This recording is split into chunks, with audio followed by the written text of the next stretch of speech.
అంటే దీని మీద ఓట్లు వేయండి అని మేము అడగట్లేదు, ఓట్లు వేయండి అని మేము అడగట్లేదు. ఓటు హక్కును సంపాదించుకోండి అని చెప్పి స్లోగన్. ఓట్లు సంపాదించుకోండి, మన ఓటు హక్కు. 5 ఏళ్ళ వరకు మళ్ళీ మనం పీఠంలో కూర్చోలేము. కాబట్టి మన ఓటు హక్కును వినియోగించుకోవాలంటే నేను దుబాయ్ వెళ్ళినప్పుడు కూడా, జనసేన తరఫున ప్రచారానికి వెళ్ళినప్పుడు కూడా ఓటు హక్కు కోసమే మనం ఫైట్ చేయాలి. ఓటు అవేర్నెస్ రావాలి ప్రజల్లో, అప్పుడే మనం విజయం సాధించగలుగుతామని చెప్పి కూటమి మొత్తం, జనసేన తెలుగుదేశం కూటమి మొత్తం ఆ ప్రయత్నం మీదే ఉన్నాం. మేమందరం అలర్ట్ చేసాం ప్రజల్ని. మండల స్థాయిలో, గ్రామ స్థాయిలో గట్టిగానే మేము కృషి చేస్తున్నాం. ఈసారి దొంగ ఓట్లు పడే ఛాన్స్ లేదు.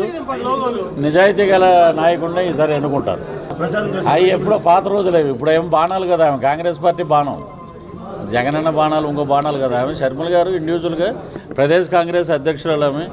ఆమె అక్కడ ఆ బాణాలు వాళ్ళవి. ఆ బాణాల వల్ల వాళ్ళకే ఎఫెక్ట్ అవుద్దో ఏమవుద్దో మనకు తెలియదు. కానీ కూటమి మటుకు 2 జెండాల కలయిక ఒక స్థిరత్వానికి, ఒక ప్రజా సంక్షేమానికి, ఒక అభివృద్ధికి, రాష్ట్ర ప్రజల సుఖ సంతోషాలకి 2 జెండాల కలయిక అద్భుతం. ఇప్పుడు ఒకటే మార్పు ఉంది. ఇప్పుడు పృథ్వీరాజు ఇక్కడ ఒంగోలు నుంచి గెలిచాడు. పృథ్వీరాజుని తీసుకెళ్ళి ఎక్కడో పాడేస్తే ఎవడేస్తాడు ఓటు?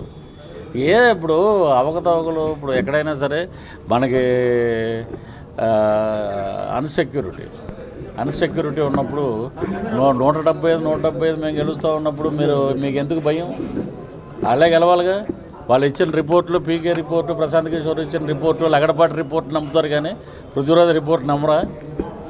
జరిగేది ఉంది. అది 2024 వచ్చేసింది.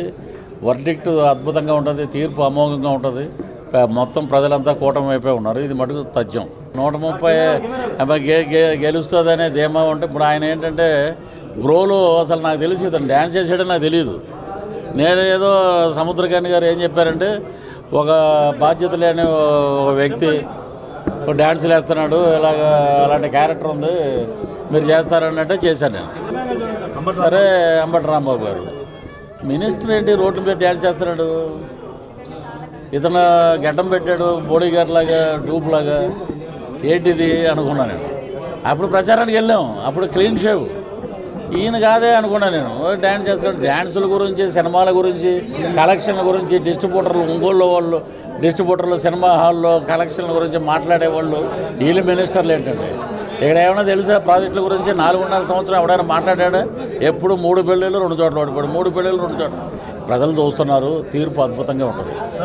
136 స్థానాలతోటి మిశ్రమ ప్రభుత్వం ఏర్పడితే 21 ఎంపీ స్థానాలు రాసుకోండి. ఇది నేను వస్తున్నా త్వరలో, మార్చిలో ప్రచారానికి, అప్పుడు చూపిద్దాం మిగతా సంగతి అంతా. నేను పోటీ చేయనండి, నేను ఆ కూటమి వెనకాల ఉంటాను.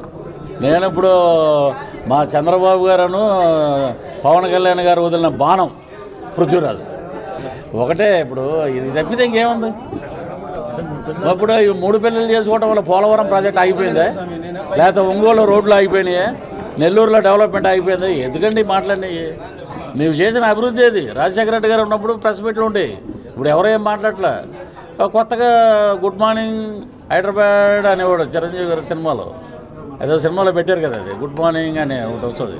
ఆవిడేమో రోజా గారు గుడ్ మార్నింగ్ అని కొత్తగా పెట్టింది. ఇది ఇలాగే ఈ బూతులు మినిస్టర్లు, బూతులు యూనివర్సిటీ కుప్పగోలిపోయే రోజు దగ్గరలో ఉంది. 100 డేస్లో అసలు రాజధాని లేదు. 3 ఎక్కడి నుంచి వచ్చినాయండి? ఇంకా మా మనవాడిని అడిగా, రాజధాని ఎక్కడంటే నోరు మూసుకోండి, ఇంకా మీరు ఎంత చదువుకుని, ఎంఏ చదువుకుని ఏం మాట్లాడుతున్నారు? ఎక్కడ ఉంది రాజధాని? ఇప్పుడు ఎలక్షన్ మొదలవుతుంది, వచ్చాక ప్రచారరథం ఎక్కి దుమ్ము దులుపుతాను. ఏంటనేది శ్రీకాకుళం నుంచి శ్రీకాళహస్తి వరకు ప్రచారం చేసి వాడుకు దొబ్బి వదిలేసినటువంటి అధికార పార్టీ దానికి తగ్గ సమాధానం చెప్పే రోజు దగ్గరలోనే ఉంది. ఎవడ జాతకం ఏంటనేది నా దగ్గర ఉన్నాయి. ఇప్పుడు లోకేష్ బాబుది రెడ్ డైరీ అన్నారు కదా, నా దగ్గర ఉంది PR డైరీ అని. ఆ డైరీ బయటికి తీస్తాను.